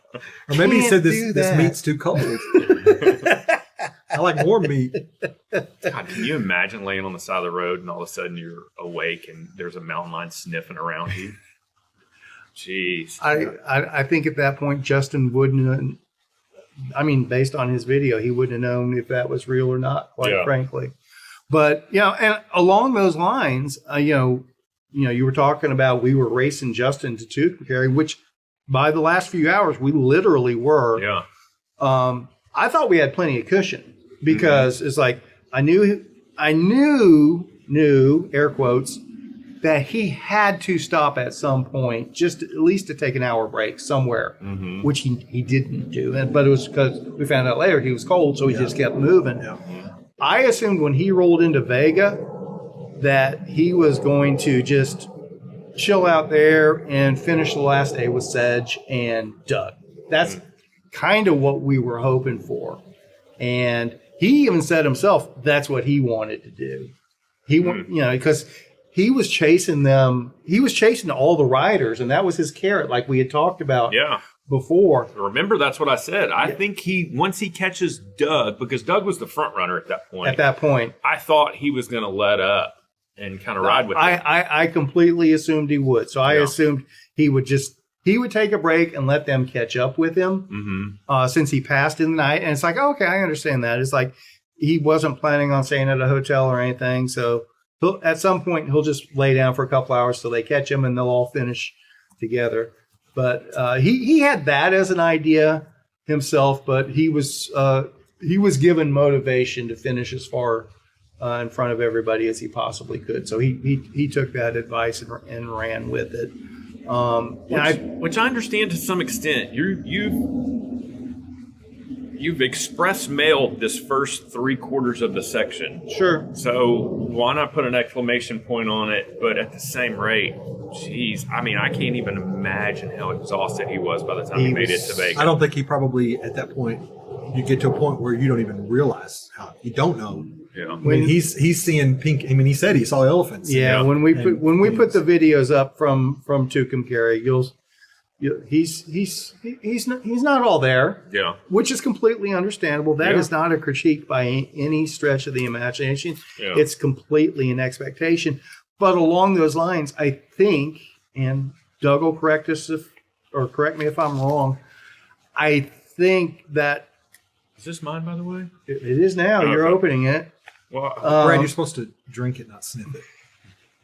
I'm going to leave that alone. Yeah, we'll edit that. My lawyers have advised me not to remark on that. I think possibly that might have helped Doug to not be as frustrated in that, ultimately Justin, won the race for lack of a better term. Mm-hmm. So maybe in Doug's mind, it wasn't a race between him and Sedge anymore. I don't know. I got you. Yeah, that makes sense. I can see that. It was incredibly interesting to watch the whole thing evolve. Well, even after place. I left you guys, like every day, I'm looking at where I'm at. I'm looking where Sedge and Doug's at. I'm looking, I know full well Justin's going to catch me. Yeah, like I know that's going to happen. I'm trying to figure out. It's inevitable. But like we didn't really truly know what his strategy was. Like he didn't know what his strategy. He did, and I'm texting you guys, going, guys, he's not stopping. Guys, he's not stopping. Guys, I just rolled through X town and I was here for 30 minutes. And he was in front of me, or I think he passed me in Vernon. Vernon is where he passed me. Did you actually physically see him? I didn't, because I went. Goes into Vernon, goes into kind of the downtownish area, or whatever you want to call it, and it makes a right hand turn to go north. I kept going west for about 4 or 5 blocks to Vernonburger because it was right across the street from Dollar General, and I could hit kind of 2 birds with 1 stone. So I watched him pass me, and I went into. I knew he was coming through town as I was going into the Dollar General store. I was in the Dollar General store for maybe 4 or 5 minutes max. Came back out, looked, and he had already passed through. So that's when I texted you guys. He is not stopping. So maybe sent a text at one point. You said, "How is he doing this?" Yes. Yeah. Which was my thought process. I was just like, he is. But of course, he was definitely carrying more water than I was. Maybe, I think he said he was carrying 3 liters total. And he ran out last day too. Did he really? Yeah, he did. Yeah. I remember I saw on his video where he said, I need some water. And you said, get him some. I've got water for you. So, yeah, I remember him saying he was out of water. So that was the craziest thing. In hindsight, now we know what he was doing. Yeah. But at the time, it was just mind-blowing because I'm watching him roll through towns. And when he's doing his stops, they're so fast, they don't even register as a stop within the time period that his Garmin or his whatever he's using is pinging the tower. So if he's got his set at 10 minutes, right, but his stops are less than 10, it's not going to show him doesn't show stopping. it as a he's going to stop. roll right through, which is at the time it was just.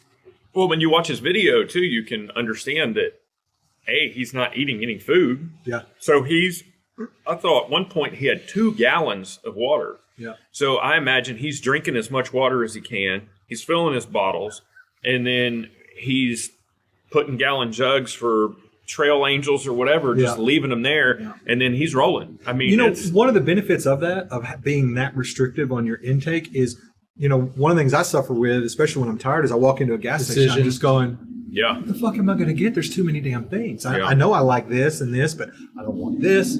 But when you don't have to choose, it's streamlined. It makes a lot of streamline. It removes any kind of decision making, which decision making is part of the fatigue anyway. Yeah, no doubt about it. No doubt. Speaking of Garmin, Strava dropped its lawsuit Oh, they did. this morning. I think that was in their benefit. Oh, there's no I don't know what they were thinking. But now Whoop is suing Polar. Are they? Yep. So I didn't even know Polar was still around. Yeah. They've not been part of the conversation for so long. They're still big in the Yeah. world. Okay. The wear it watches. And I stuff. watched GCN, Global Cycling Network's video where they did a breakdown of the lawsuit between Strava and Garmin, and they had a lot of very valid points that makes more sense now. Strava's dropped their lawsuit, but they were like, "Who's the real benefactor here?" Because people aren't going to quit using Garmin. Nobody's going to go, "Oh, well, I have to have Strava." Strava's shooting themselves in the foot. Strava's the loser in Yeah. this. People are going to say, do I drop my Garmin or do I drop Strava? Buy Yeah. Strava. Yeah. And that was the overwhelming sentiment about it. People were just going to stick with Garmin and find another outlet to utilize, upload their data and stuff. Well, So- now Garmin has a paid fitness and analytics. Oh, do they? setting. Yeah, it's an add-on. Was that part of the reason for the lawsuit? No, No. from what I understand, the lawsuit was strictly over heat maps, and well, I don't know that to be accurate. From what I understand, I don't want to say I know. From what I understand, it was based on heat maps. Did Strava think Garmin was just going to say, well, tell you what, here's a couple million. Let's let it. Well, that's one of the things they said in the GCN. They said notoriously Garmin has just settled. Historically speaking, there's been multiple lawsuits that have been brought up against Garmin, and they've just settled. And so I think that the thought process was Strava was just going to sue them, and they thought that Garmin was just going to go, okay, and they were going to lay down. But apparently it was worth fighting for, which it is, I was, I'm not typically a boycott kind of person, because if you try to boycott everything that you don't like, there's not going to be anything for you. You're running out of options. Exactly. But I was seriously considering, I was like, do I really need Strava? First off, I'm not super active on social. I'm definitely not active on Strava that much. You tell me all the time, do you see my ride the other day? No. Yeah. Like, I don't get in and look around. Speaking of which, I never saw your upload for your last day. I forgot. I still haven't uploaded it yet. Yeah. Because I kept wanting to look at it. Yeah, I need to upload it. I was kind of getting ready to do it. I'm like, my life's not going to be any, as long as I have Garmin. Yeah. Now, we'll tell you this, Strava goes after Ride with GPS, I'm done. Yeah. I will not.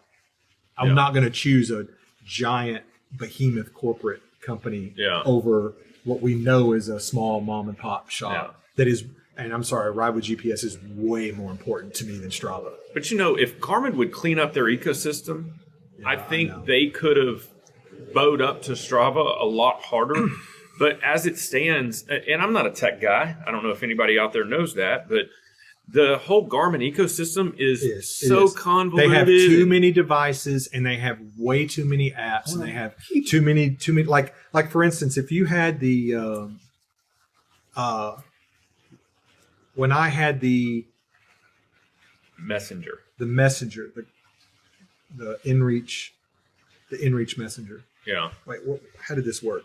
There was one point in time where I went camping in Colorado, and I just happened to have my Edge in one of my bags, my adventure bags. I guess it was the InReach Mini. I had the InReach Mini. Did I have something before that? No, you had the Messenger. You had the black Messenger. That's right. It was the black Messenger, the little hockey puck. That's what I said at the beginning. I'm sorry, but I was getting it confused with the thing that I have now. I had just the Messenger. My wife could see where I was. Yeah. I couldn't see where I was. Yeah. There was no way to look on the Explorer or the Messenger app. When they first released the Messenger, you could use your Garmin apps on the phone, and it would show your plot. And then 6 months down the road, they decided to eliminate that functionality because they didn't. I guess they figured out, people that navigate can still use this when we really want them to be spending $50 more or whatever to get the Mini. Yeah. And I thought that was absurd. So I went ahead and there was a sale and I upgraded to the Messenger. But like their Garmin Connect on the desktop is awful. Like Garmin is not perfect. I'm not not by any stretch. Yeah, they got a lot of and even UI you issues. you can track your rides and your mileage and very very similar to Strava, but it's so incredibly difficult to navigate. Well, that's been the biggest issue with Garmin is their software, their user interface. Yeah. There's nothing intuitive about it. No. Now, I get it. There are people that know it inside and out Sure. and can make every toggle do this and know, oh, I right click here and I do this when I'm on an iPhone and I do that when I'm on my computer. Okay, I get that. When I'm riding a bike, I don't want to be jumping through hoops to figure out how to work my shit. But we also have to keep in mind, when you break all of this down, all of this, particularly the cycling, but even the fitness in general, that's a tremendously small part of Garmin's business. Oh, yeah. Yes. They're all about the data and the map. Well, Yeah, no, well, aviation and marine. The avionics and Way marine. more Oh my profitable. God. Yeah. They make more revenue from one airplane than probably 60% of their cycling business. Yeah, that's the key. Back to Apple. You were talking about iPhone. Yeah. Did you hear this news? F1 in 2026 is going to be exclusively on Apple TV. Okay. So that seems like that's a big bifurcation of their I viewing think that's audience. obviously been in the works with the F1 movie and everything like that. Probably. So, I just thought that was an interesting flex for them. yeah, makes sense. Yeah. Makes sense. Except for that F1 is mostly viewed by Europeans, and Europeans mostly utilize Android phones. Well, that would make sense. Then, I wouldn't think it? it is mostly, but F1 is surprisingly popular here. Well, It is, I but if Apple's wanting to get market penetration in Europe, then that makes sense. Yeah. Wow. We're geniuses, right? I want to watch a race. I've never watched an F1 race. No, I haven't either. I will watch any sports documentary. I don't care who it is, even if it's a sport I don't know anything about. And I've watched a couple of seasons of the F1 F1 series. series on, like, someone who knows nothing about. I mean, and I watched the NASCAR one too because it's sports documentary. No, don't know anything about NASCAR. The F1 series is great. Yeah. Even for someone who doesn't know dick about The it. budgets are mind blowing to me. yeah. Just Oh, the yeah. sheer amount of money spent is insanity. Yeah. Yeah. Maybe it's something I need to look into. It's just another sport, right? Yeah. All right. Well, we are what? There go my new contacts. I can't see shit right now. Let's see. How deep into this are we? We are 142. That's kind of our norm. Anything that anybody had on their to-do list or talk about list that we haven't touched on or anything? Justin's initial plan was to do the rat and then skedaddle to Bentonville. Did he make it to Bentonville? I don't believe he did because they shortened the race, so it's not worth his time at that point. Yeah, 50 miles. They did shorten the race to 50 miles because of the weather. He could do that without a bottle. And I talked to Nick from Shimano yesterday with our weekly meeting, and I said, "Did you guys lose another tent? Because remember at Bike Fest last year, that tornado came through, and there's so many vendors that lost product." And he goes, "No, they closed down the expo a day early, so they weren't even out there." Yeah, when the storm hit. That's a reminder. A little bit of local news. You know our friend Nico. He's about to go out on his own and open a pro service shop here in Argyle. Hell yeah. Bike shop? Service. Bike Okay. service shop. Where's that going to be at? 1186. Is that? What is 11? That's whatever the 1830. 18. Oh, I wonder if it's at that business park halfway down where like the sports card shop is and the drone. Probably, but shop. the problem with that is it's not accessible by bike. Yeah, Because nobody wants to ride on 1830. I don't know exactly where. I don't fair. know all the details. I just found that out. He'll be opening up next month. Good for him. So I think that might be a decent place to maybe host an episode or two. That would be cool. And when we really need to talk to somebody that really knows what's going We on. got to get somebody in here that knows what they're talking No, about. we need somebody that knows what the fuck they're talking about, particularly when it comes to wrenching bikes. Yeah. And he knows what he's Yeah. talking about Yeah. wrenching bikes. He is a wealth of knowledge when it comes to bike parts and wrenching and whatnots. What's next for Spinistry? What we got on the calendar? We have Roadrunner Rocks November 15th at 4R, Okay. which does include the all or nothing option, the 100-miler. We're actually introducing a new feature with this that we're calling our rat loops, where we're going to start focusing our event routes on loops of the rat, of the Tasha, and the Tuba Trail. So start introducing everybody to those segments. It's like, hey, you like this? You want to get ready for the rat?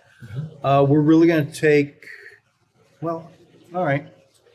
We are officially going to have the race across Texas next year.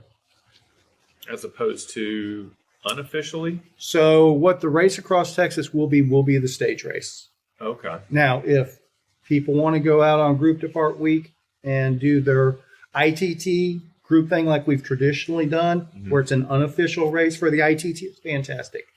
But we're going to do a race across Texas stage race, cumulative time. So if you finish a day in 6 hours, that's your time for that day. Do it like the Tour de France sort of thing. Who knows? Maybe we'll have some KOMs or something like that along the way. But yeah, they'll have their rat finish, which is the total 9 days or whatever it is to do all the stages.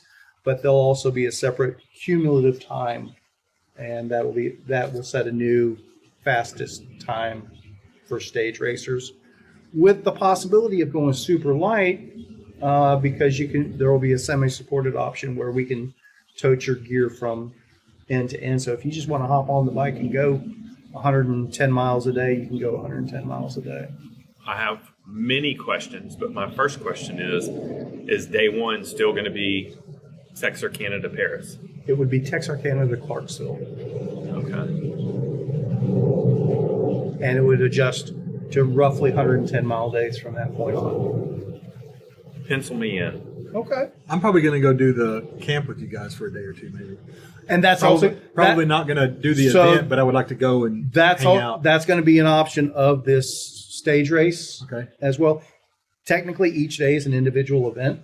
So if people want to come up and just do 1 day with us or 3 days with us, in the middle, at the end, ride a section or two. Yeah, fun. So there we go. That's the concept. I need you guys to help me flush it out over the course of the next several months. Okay.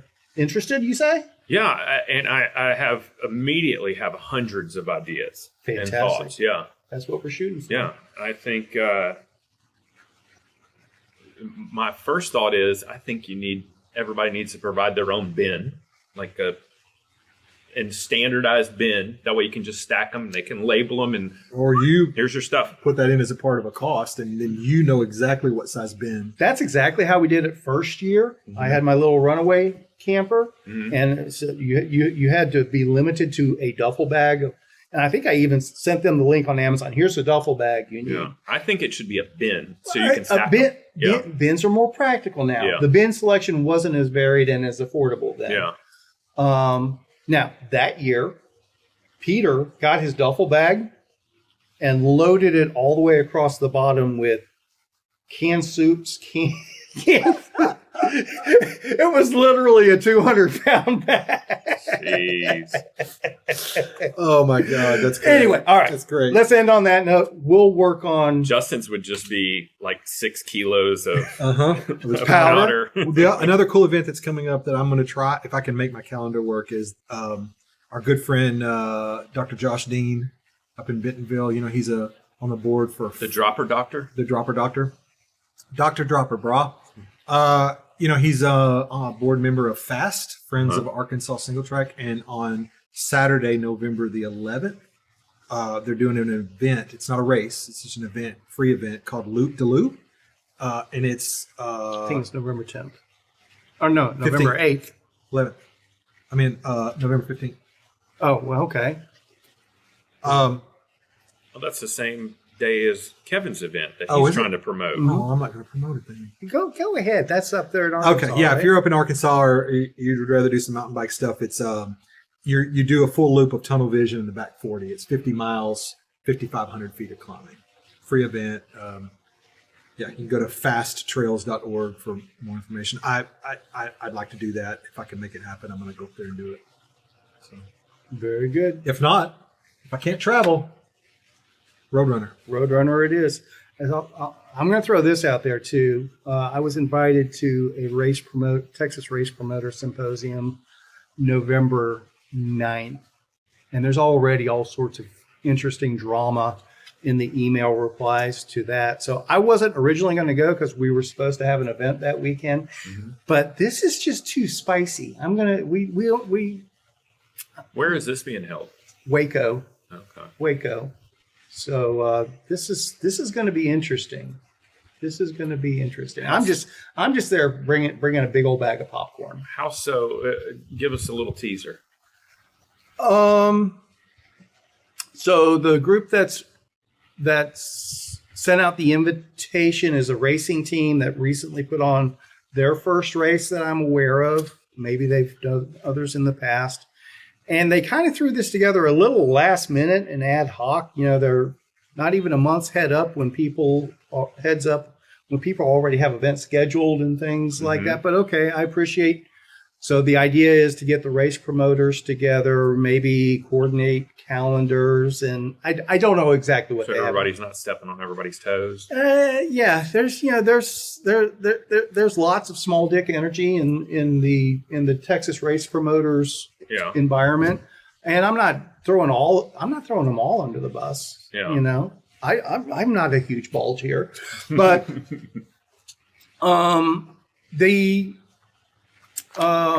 there has been an extreme lack of coordination in all of the cycling events. That tracks. For years and years and years. And it doesn't look like that's going to get tremendously better, but they're giving it an effort. So I will see where it all goes. There were some positive responses to the invitation, and there were some less than positive responses to the invitation. Interesting. So bringing my popcorn. I'm not going to stir no pots myself. I'll just be there observing. And on that note, shall we wrap it up and see how this technology experiment works out, and see if maybe we can do some real deal interviews on the fly going forward? Everything's going to be fine. All the technology is going to work. Oh yeah, even after you spiked it on the ground. Touchdown!